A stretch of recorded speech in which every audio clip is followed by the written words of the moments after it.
Bueno, vamos a continuar con la clase. No vamos a esperar un par de minutitos a que se nos conecten los compañeros y hasta mientras vamos a ir retomando con el material pertinente, ¿no?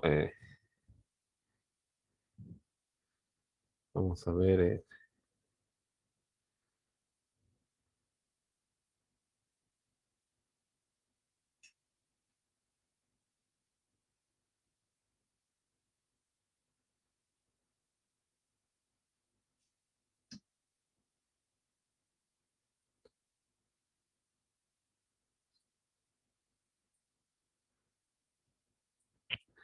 ¿No? Entonces vamos a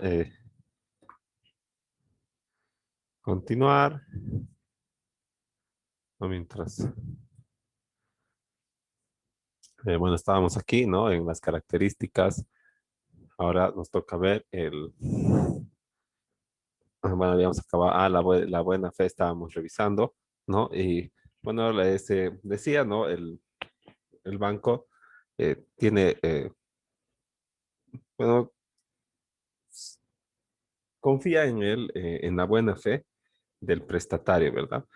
Y de igual manera el prestatario confía también en la buena fe de la entidad de intermediación financiera, en que eh, va a tomar en cuenta todos los pagos, en que no va a tomar determinaciones unilaterales en cuanto a la tasa de interés, ¿verdad? En que no va a afectar sus derechos como usuario financiero, ¿no? Y en caso de que eh, suceda, ¿no? Por ejemplo, en el caso de que tome decisiones unilaterales, pues como usuario financiero no tiene el derecho de dirigirse a la autoridad de supervisión del sistema financiero ASFI y realizar su denuncia, ¿no? En el caso de que eh,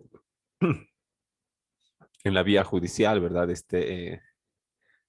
Eh, esté errada la liquidación, o sea, no se estén tomando en cuenta algunos pagos, entonces, en todo caso, tendríamos que tener algún descargo para argumentar el pago parcial que no está siendo tomado en cuenta, ¿no? Para eso, ya cuando el banco está incumpliendo este principio de buena fe, ¿no? Pero como regla general, la buena fe, que, bueno, el banco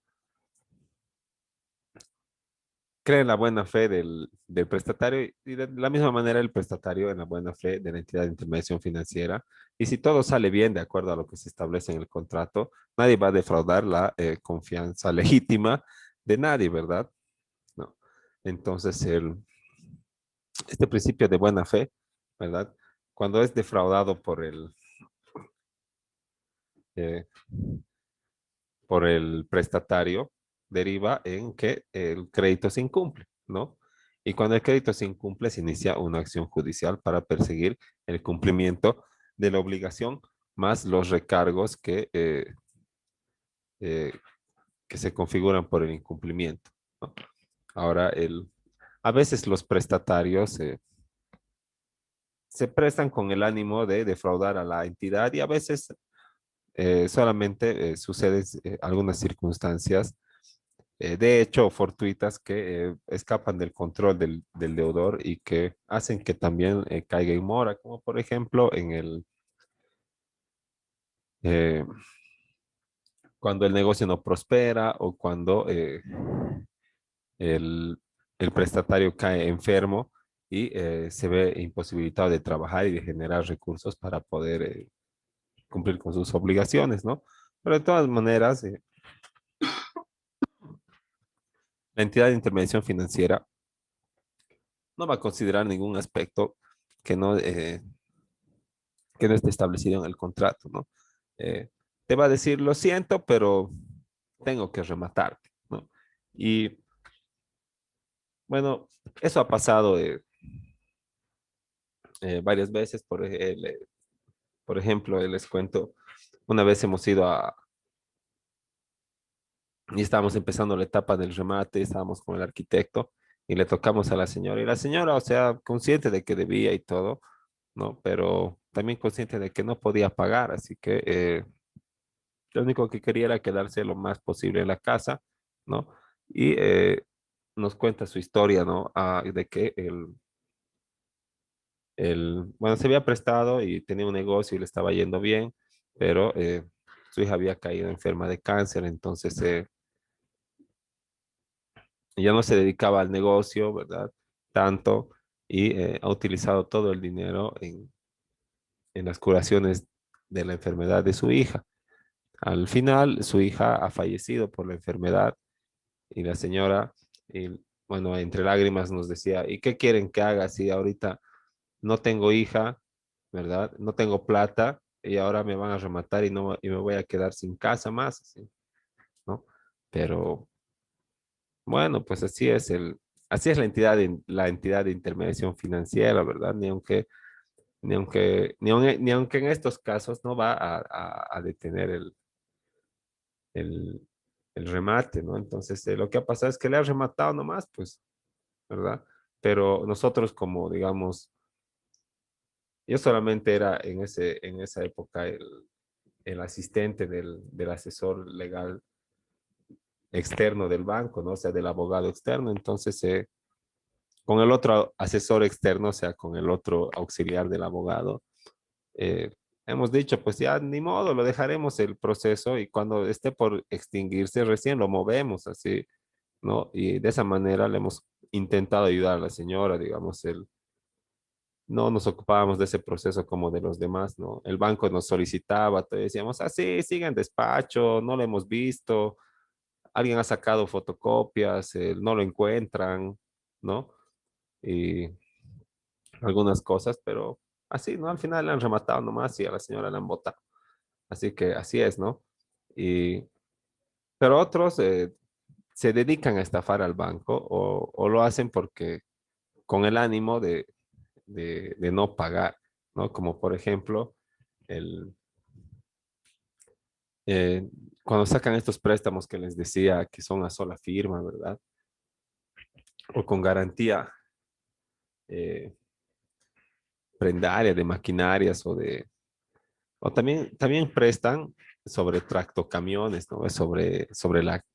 Eh, sobre el camioncito sin la chata, ¿no? Solamente el motor y todo, y esa parte que es la más cara, ¿no? Entonces eso también ofrecen como garantía, pero ¿qué pasa? El,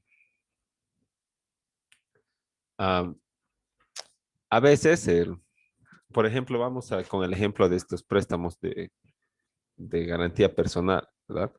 El, Cuando es garantía personal, no te van a hipotecar, ¿verdad? No necesitas llevar tus papeles eh, para dejarlos en el banco, ¿no? Entonces necesitas llevar un original, pero en todo caso vas a dejar una simple fotocopia nada más y con eso no se hace nada. Entonces es solamente para que vean que tienes, ¿no? Entonces, por ejemplo, llevas los papeles de tu auto, ¿no? Llevas si tienes de un lote, llevas un extracto de una cuenta de unos 10.000 bolivianos o más arriba, ¿no? Y obviamente tu garante personal, que también es tu cómplice, ¿no? O sea, con el que se van a repartir la plata. Y hasta $6.000 te dan, digamos, en esa clase de préstamos. Y entonces les dan, por ejemplo, los $6.000 y cuando el oficial de créditos ha dicho que ha ido a ver su casa, ¿verdad? Los muebles que tenía y todo lo demás. Lo primero que hacen es agarrarse un alquiler, ¿verdad? Y cuando agarran un alquiler y van y le muestran al oficial de crédito, o si no es un alquiler, es la casa de un pariente, ¿verdad? Y le dicen, ah, ya, oye, di que vivo 3 años, es para que me den préstamo. No. Entonces dejan sus cosas y el dueño dice, sí, vive 3 años, es mi inquilino, paga y nunca ha sido incumplido ni nada, ¿no? Entonces ya anotan su domicilio, le sacan foto, le dan el préstamo, ¿verdad? Cumplen un mes y en ese mes se ocupan de que esa plata que estaba en el banco, lo sacan, el auto, lo ponen, lo cambian de nombre, el lote también, porque no se olviden que solo han dejado fotocopias, ¿verdad? Entonces el banco, mientras tú cumples, ¿verdad? Ese primer mes que has cumplido, y mientras tú cumplas, no se va a ocupar de averiguar de que las cosas sigan a tu nombre, pues, ¿No ve? ¿Cuánta plata gastaría? Cada cuánto tendría que averiguar y el personal, todo imposible, ¿no? Entonces paga la primera cuota, ¿verdad? Y después se lo cambia de nombre todo e incumple de golpe desde la segunda cuota. Y luego el banco todavía tiene que realizar una gestión administrativa, tiene que llamarle todo lo demás. Y después recién se comunica con el abogado, le pasa la carpeta, dice ya le empezaremos proceso, le empezamos a procesar, ¿verdad? Y sale la sentencia inicial. Cuando vamos a su casa, ya no vive ahí.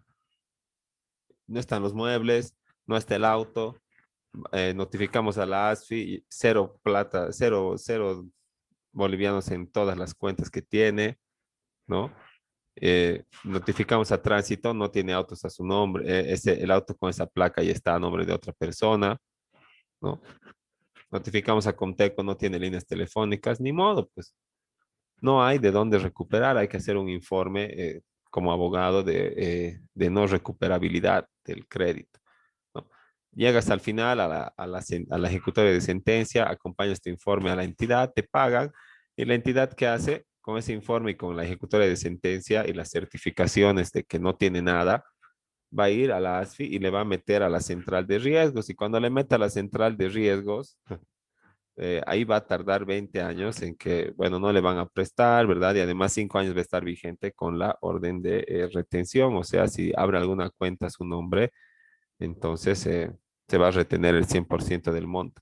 Pero como los sueldos son inembargables, si la cuenta que abre es para débito de sueldo de trabajo, entonces no se va a tocar, ¿no?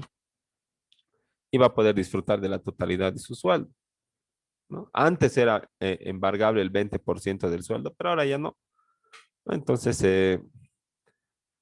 ¿qué va a pasar? Le van a haber estafado $6,000 al banco. Y bueno, dirás, ¿cómo por $6,000 te vas a quedar 20 años en la central de riesgos y nadie te va a prestar? Pero para el que nunca ha tenido cuenta en el banco y no piensa tener, ¿quién se encuentra $6,000 en la calle botados? Nadie, ¿verdad? Entonces hacen eso y luego no participan del sistema financiero y listo. O participan mediante sus esposas, ¿no? Porque abren cuentas individuales y listo, o mediante sus hijos. Y ese dinero es pérdida para el banco, ¿no? Es disminución del capital social. Así que, bueno, pero cada vez se trabaja en medidas, en mayores medidas de seguridad para que eso no suceda, ¿verdad? Antes ni se podían ubicar los lotes de garantía, ¿no? Porque hasta el oficial de crédito que había ido, que había dado el crédito y que conocía, ya no trabajaba hace 2 años en el banco, ¿no? Y aparte se había ido de malas, así que le llamabas y te mandaba a pasear, pues así que el, el, y no había y además no se usaba mucho el Maps, ¿no? Entonces los croquis eran a mano y no se llegaban, así que estafaban mucho al banco, ahora cada vez menos, ¿no? Y bueno, el banco otorga el préstamo en mérito a la buena fe, ¿no? Y el prestatario cumple también confiando en la buena fe del banco de que no se va a exceder en el plazo, de que va a reconocer todos los pagos, de que no se va a inventar otro interés o otro recargo, ¿no? Entonces, eso, en cuanto a la buena fe. Luego, en- otra característica del contrato bancario es que tiene legislación especial, ¿no? Lo que quiere decir que, aparte de aplicarse las normas del Código Civil, también se aplican las normas especiales del Código de Comercio en cuanto a estos contratos de mutuo y también lo aplicable de la Ley 393 del sistema financiero. Es bilateral también porque eh, tienen obligaciones y derechos mutuos, ¿no? La única obligación del banco, pero es otorgar el dinero una vez firmado el préstamo y luego la obligación solo tiene derecho de acreencia y luego vienen las puras obligaciones para el prestatario, ¿no? Es de naturaleza mercantil porque siempre va a tener un, eh, un recargo o se va a caracterizar por la existencia de un crédito, ¿no? El, es consensual porque se perfecciona mediante la firma o la suscripción del contrato, que es expresión del consentimiento. Y también obliga a lo pactado, ¿no?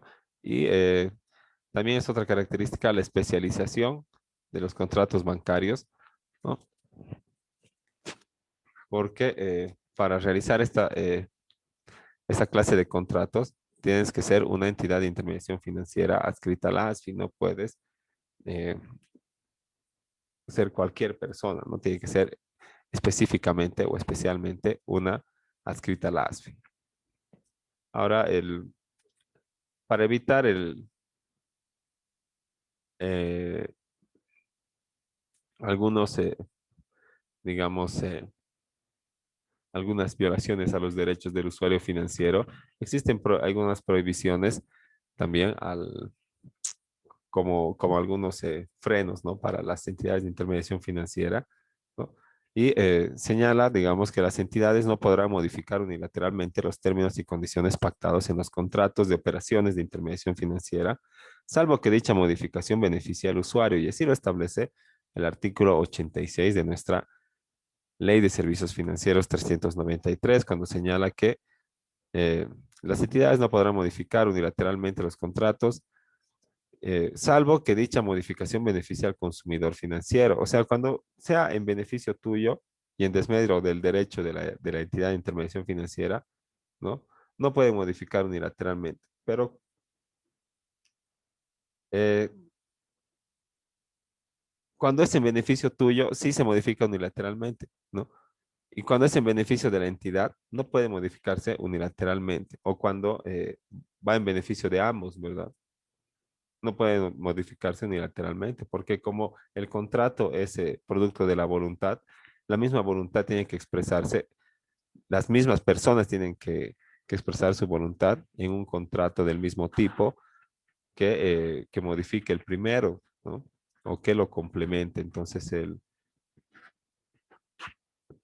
y dice, salvo las modificaciones que beneficien al consumidor, porque ¿quién va a modificar un contrato en contra de sus intereses? Pues, a ver, no, ni la entidad de intermediación financiera, ni ninguna persona natural, ¿no?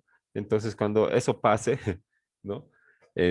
No van a tener necesidad de consultar ni modificar con el usuario financiero, ¿no? Y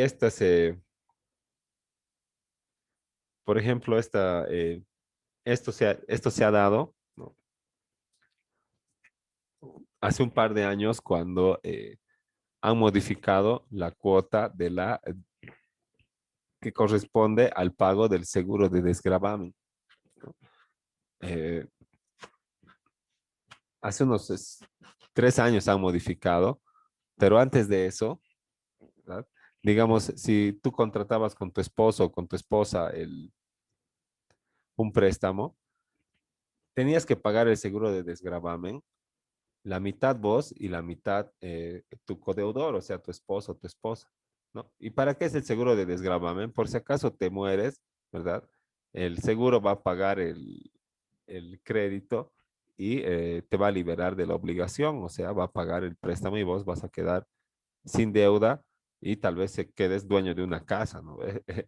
Entonces, antes, este seguro de desgravamen, la póliza era 50% uno y 50% al otro. Entonces, si se moría uno, se liberaba del 50% de la deuda, ¿no? Todo bien. Y el otro 50% seguía pagando el otro prestatario, ¿no? Pero a veces el otro codeudor, ¿no? Pero que era la esposa o el esposo. Pero a veces, como les decía, el codeudor, o sea, la esposa o el esposo, no tenía la misma capacidad de pago que el deudor principal, o sea, que el que estaba efectivamente disponiendo del capital para pagar la deuda, ¿no? Puede ser el esposo o la esposa, no importa, ¿no? Pero la cosa es que, por ende, se incumplían las obligaciones con el banco.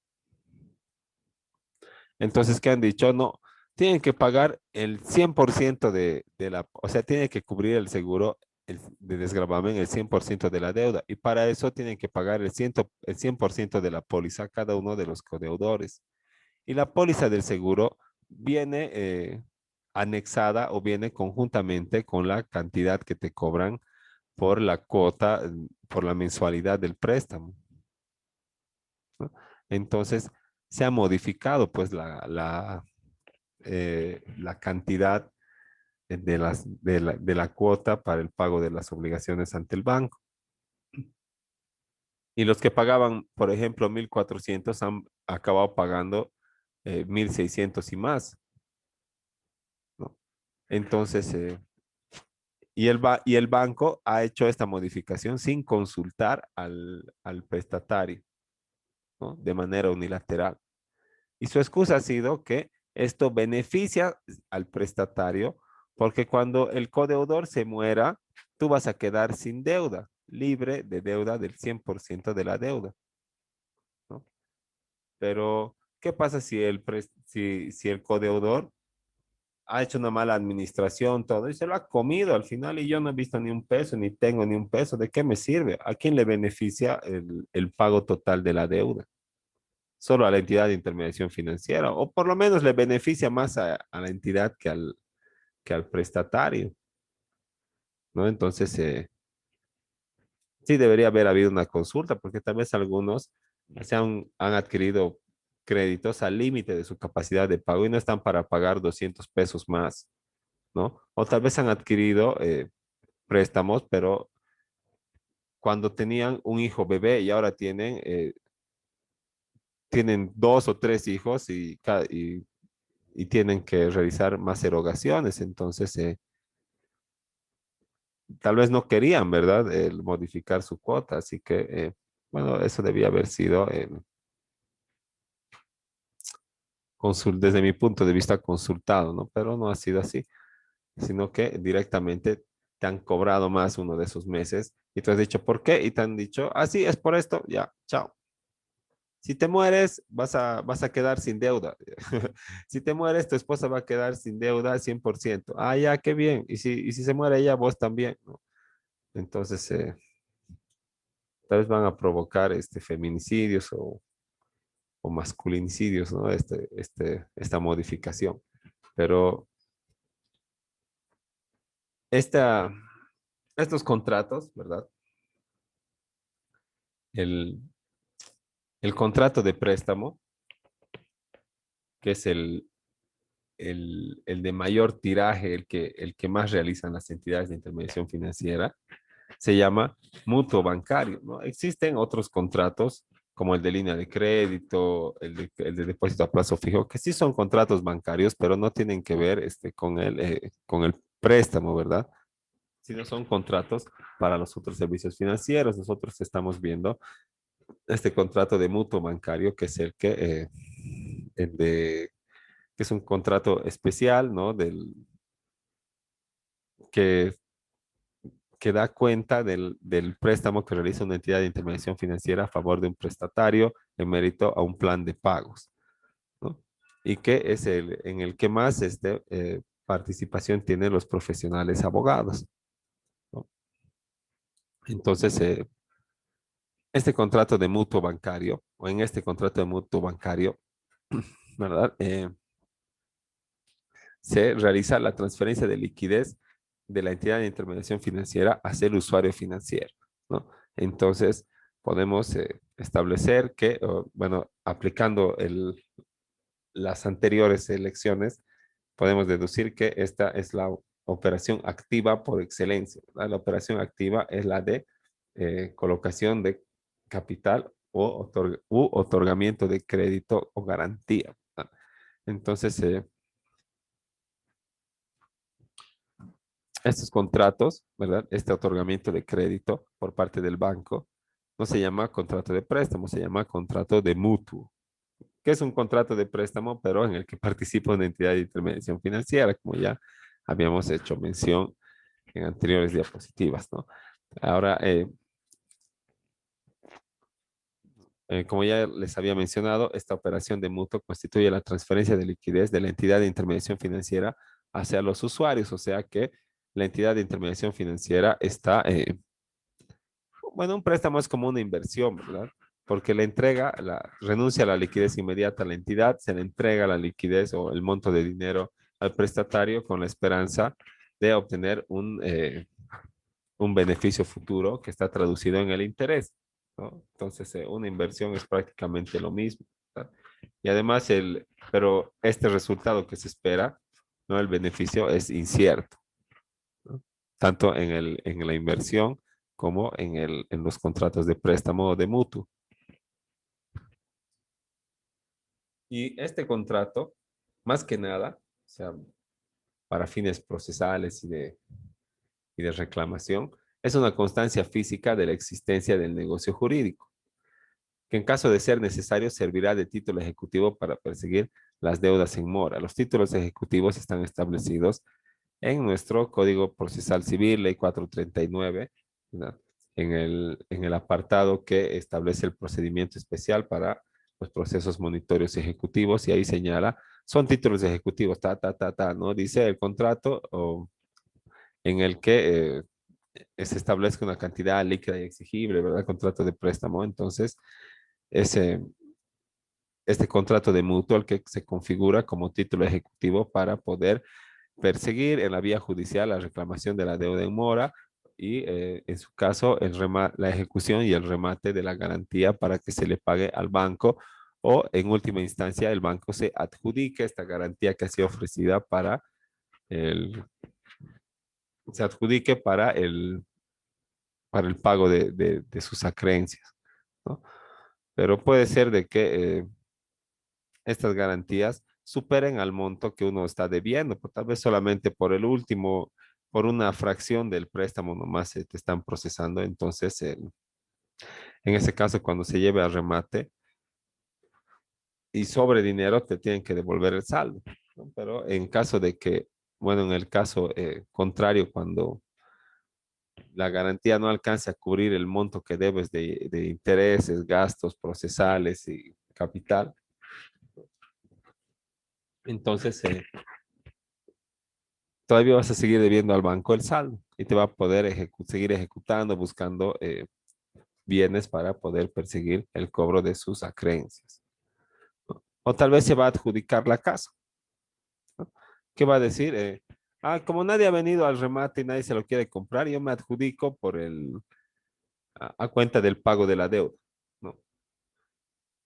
Y si es cabalito, ya pues, no hay que devolver ni nada, pero si sobra si, si, si digamos al banco le debían 200.000 y 230.000 es en lo que se ha rematado la casa, entonces esos 30.000 todavía tiene que depositar el banco para que se lo entreguen al deudor a manera de cambio, ¿verdad? De saldo de la venta judicial que se realiza una vez adjudicado el bien,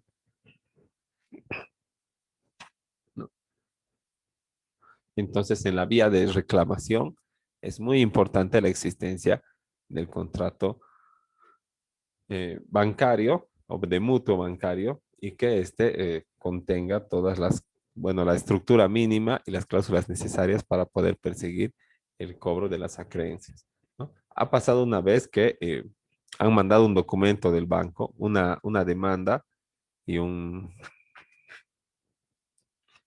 poder, ¿no? Bueno, como siempre mandan, ¿verdad? El registro de fondo de empresa, la demanda, perdón, el documento de préstamo y el poder para que tú realices la demanda y acompañes, ¿no? Además, con fotocopia del NIT y todo lo demás. Ah, ahora resulta que el banco, ¿no? Había cambiado de representante, pero ha mandado el mismo poder sin el cambio, o sea que no contemplaba el cambio. Y luego de que hemos acompañado el, el poder, ¿no? Ha salido la sentencia inicial, todo se le ha citado. ¿Y qué ha dicho la parte? Eh, Impersonería. Porque ese apoderado no es el apoderado, porque había ido a averiguar quién era el apoderado del banco, ¿no? Entonces, ¿qué ha pasado? Ha resuelto por no presentada la demanda, ¿no? Probada la excepción, improbada la demanda. Y cuando es probada la excepción, improbada la demanda, no quiere decir que puedes volver a presentar porque te has equivocado, ¿no ve? Eso es solamente cuando te rechazan, ¿no? Como no presentado, así, ¿no? Se tiene como no presentado para que vuelvas a presentar. Pero cuando es probada la excepción, improbada la demanda, o apelas o no hay vuelta que dar, pues, chao, crédito. Así que ¿qué íbamos a apelar? Que se había equivocado de número de poder, ¿no? Ni modo, pues ha perdido la plata el banco porque, porque ha acompañado el poder que no era, pues, ¿no? Pero Oh, bueno, esas son algunas... Doc, ¿puede volver a Sí. explicar ese tema? Porque en este caso, si por ese error ya perdemos el derecho de poder cobrar la deuda. Claro, es que, digamos, tú demandas, ¿no ve? Y después el juez acepta tu demanda, saca la sentencia inicial y le cita de excepciones a tu deudor, ¿verdad? Y el deudor agarra y en el plazo establecido te dice impersonería, ¿verdad? Porque él no es el representante del banco, ¿verdad? Entonces, ¿cuál es la resolución del juez? Probada la excepción, improbada la demanda, ¿verdad? Cuando es improbada la demanda, ¿qué puedes hacer? Apelar, ¿verdad? Pero solo apelas sobre los mismos elementos, pues que ya se acompañaban, no puedes acompañar prueba nueva en la apelación, o sea, en otras palabras, no podíamos acompañar el nuevo poder en segunda instancia, ¿qué íbamos a hacer? ¿Qué íbamos a ¿No hacer? se podía corregir, doctor, eso? Ese tema, digamos, si hemos presentado un poder equivocado, ¿no podíamos cambiar Es que ese? no nos hemos dado cuenta hasta que nosotros no nos hemos dado cuenta como parte demandante hasta que hasta que el demandado ha presentado su excepción de impersonería, pues. Y hemos dicho, ay, a ver, hay que revisar el poder, hay que mandar al banco, a la gerencia, todo, y listo, se habían equivocado de poder, así.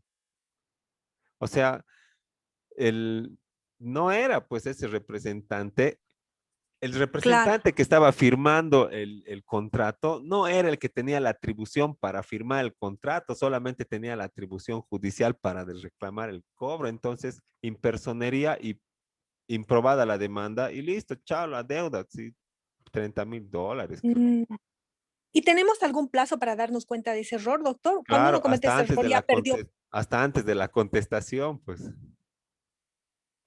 Hasta antes de la contestación del juez Ajá. o de o de la No, parte. de la parte, ¿no? Si el juez se da cuenta, Ah, digamos, de un error por el que tu demanda es inadmisible, te va a decir con carácter previo en el plazo de 3 días, acompañe, digamos, el documento, acompañe Fundempresa, la inscripción en Fundempresa, o acompañe la liquidación actualizada, o en su caso, acompañe folio real, ¿verdad? ¿No? Y si incumples ese plazo, se va a tener como no presentado, o sea, vas a poder volver a presentar, pues, ¿no? Pero si contesta y declara aprobada la excepción, ahí ya no hay, pues, ya no hay como no presentado, ¿no ve? Es una sentencia oye. que declara que tu demanda es o sea, improbada, ¿no? No te da curso. ¿A eso qué le queda? No modificar, sino apelar, ¿verdad? Y, ¿Y qué vas a apelar si tienes razón en la excepción? Pues se ha equivocado el banco, ¿qué vamos a hacer? Le ha hecho firmar al que no tenía que firmar. Ya, ya. Y ya no puede presentar otro juicio con otro poder. Sobre el mismo, no puede sobre la misma deuda, pues. Eso Ah, es sobre ya non no bis in puede. idem, ¿no ve? No dos Ya, juicios sobre el mismo objeto. el mismo que. Oye, oye, oye, ya, claro. Oh, ya. Así que así nos han hecho, pues. ¿No? Pero, Gracias. digamos, son de verdad casos que pasan, así hay que tener mucho cuidado, de verdad, al momento de realizar las demandas y todo, porque si no te das cuenta de tu error y el juez menos, y entonces ya pues puede presentar una excepción que te puede fregar la vida, pero si la realizas con un estudio a detalle, entonces no te vas a equivocar, no es la demanda de las más fáciles es realizar la demanda digamos, del proceso monitorio ejecutivo para perseguir el cobro de deudas, ¿no? Las otras ya tienen muchos más elementos de hecho, digamos.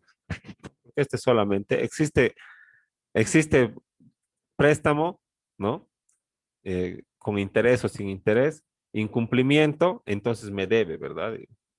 ¿Dónde está digamos, no hay más que argumentar, ¿no? Pero como ven, igual nos equivocamos, pues igual también el banco se equivoca y los acreedores lo propio. Así que eh, también al hacer los contratos de préstamos hay que tener mucho cuidado de que las garantías sean reales, de que los plazos estén bien establecidos, de que la mora también sea solamente al simple incumplimiento, ¿no? Y otras cláusulas que vamos a ir viendo también cuando hagamos nuestro contrato, ¿no? Ah, bueno, al respecto, ¿verdad? También del contrato de mutuo como un contrato especial, ¿no? Se refiere el Código de Comercio, ¿no? En su artículo 972, cuando señala que el mutuo es un contrato por el cual una de las partes entrega cierta suma de dinero o bienes fungibles con la obligación del deudor de devolver otro tanto de la misma especie y calidad, ¿no? Puede también recaer sobre títulos valores, ¿no? Entonces, este mutuo, ¿verdad? Tiene la característica, como hemos dicho, de que el acreedor es el banco o mutuante, ¿verdad? Y el cliente es el mutuario o el usuario financiero, el deudor, ¿verdad? Y el objeto es, bueno, la otorgación del dinero para recibir otra cantidad de la misma cosa, o sea, otra cantidad de dinero. No vas a recibir los mismos 10,000, vas a recibir 10,000 y más el interés, ¿no? Y bueno, ya habíamos visto lo que es la forma, ¿verdad? En este tipo de contratos se exigen, digamos, algunas solemnidades, como que sea establecido por el notario, ¿verdad? Eh, bueno, que dejes la documentación, que acompañe este folio real original, ¿no? Luego que firme, que sea personalísimo, como habíamos visto, ¿no? Y como contrato especial, como mutuo, tiene también sus propias características, ¿no? Que es un contrato principal, no depende de ningún otro contrato o convención o proyecto o compromiso, ¿no? Es típico porque, digamos, tiene cláusulas y descripciones características que no pueden ser confundidos con ningún otro tipo de contrato, ¿no? Como por ejemplo, que el acreedor sea el banco. Es bilateral, ¿no? Ya habíamos visto cuáles son las obligaciones y derechos del prestatario y del prestamista. Y también es un contrato de adhesión. O sea, esta adhesión es como el sinónimo de lo que habíamos visto de la masividad de la contratación bancaria en general, ¿verdad? Porque lo único que puede hacer el usuario financiero es adherirse al contrato del banco. Y si no quiere adherirse, entonces, pues no hay crédito, pues, aunque cumpla con todos los requisitos. Y no puedes ir a quejarte a la ASFIA, a decirle, mírelo, porque no me quiere dar préstamo y si yo cumplo todo, ¿no? Porque en realidad la obligación del banco es eh, darte el crédito una vez, el dinero una vez firmado el contrato, ¿no? Y si a vos no te parece un terminito del contrato, no te lo va a cambiar, pues, ¿no? Y no hay queja al respecto, ¿no? Es oneroso y habíamos visto que es con un precio, ¿no? Es real porque el dinero está siendo entregado al prestatario y es escrito por el registro documental y eso es, ahí terminan las características de este contrato de mutuo bancario, ¿no? Y vamos a ir haciendo el contrato. Les voy a pasar una copia de un contrato también para que lo podamos realizar y examinar de mejor manera. Si tienen alguna otra duda o comentario o aporte acerca del tema, ¿no? Entonces les escuchamos. Si no, quedamos ahí y les subo la tarea hasta el día de mañana. para ponernos al día ya con las tareas que no hemos realizado antes del examen, ¿no?